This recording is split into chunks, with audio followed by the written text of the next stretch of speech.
आला मुंहिंजी अम्मी आयशा सिद्दीका,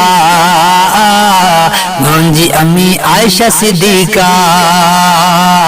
मुंहिंजे नबीअ जी प्यारे नबीअ जी सुहिणे नबीअ जी प्यारी रफ़ीका मुंहिंजी अम्मी आयशा सिद्दीका,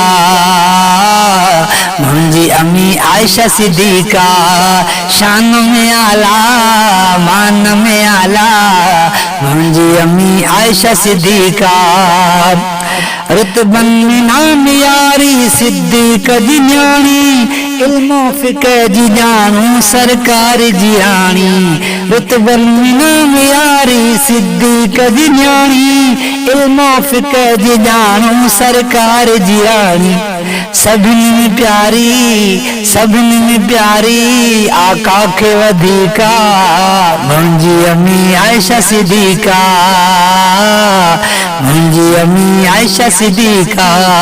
शान में आला शान में आला मान में आला मुंहिंजी अम्मी आयशा सिद्दीका, मुंहिंजी अम्मी आयशा सिद्दीका।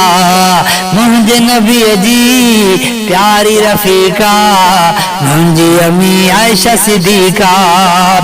नाज़िल थी नूर सूरत अम्मी जे शान में, नाज़िल थी नूर सूरत आयशा जे शान में।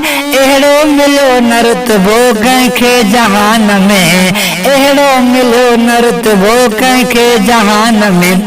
पाकीज़ पाकोवा पाकीज़ पाकोवा ताहिरा तैयबा मुंहिंजी अम्मी आयशा सिद्दीका।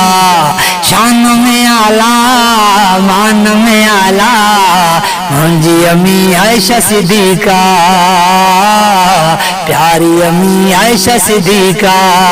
मुंहिंजे नबीअ जी प्यारे नबीअ जी सुहिणे नबीअ जी प्यारी रफ़ीका मुंहिंजी अम्मा आयशा सिद्दीका।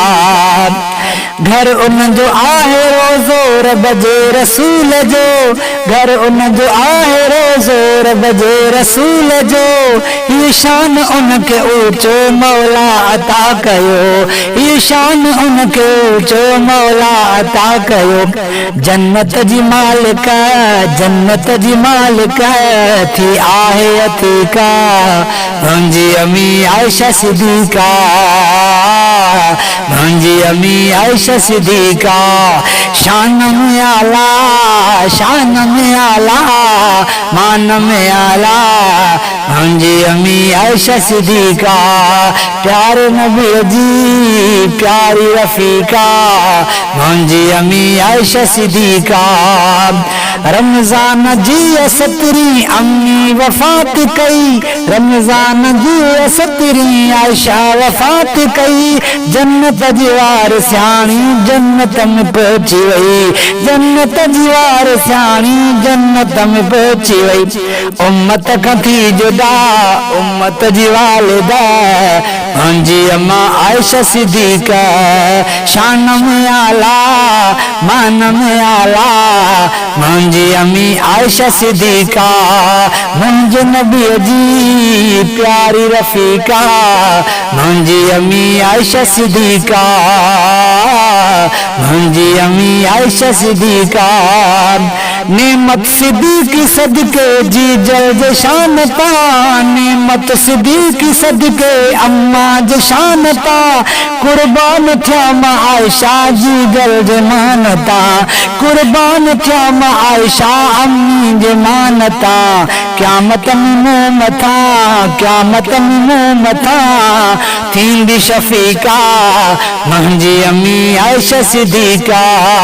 शान में आला मान में आला मुंहिंजी अम्मी आयशा सिद्दीका, मुंहिंजी मिठी आयशा सिद्दीका। प्यारे नबीअ जी प्यारी रफ़ीका मुंहिंजी अम्मी आयशा सिद्दीका, प्यारी अम्मी आयशा सिद्दीका।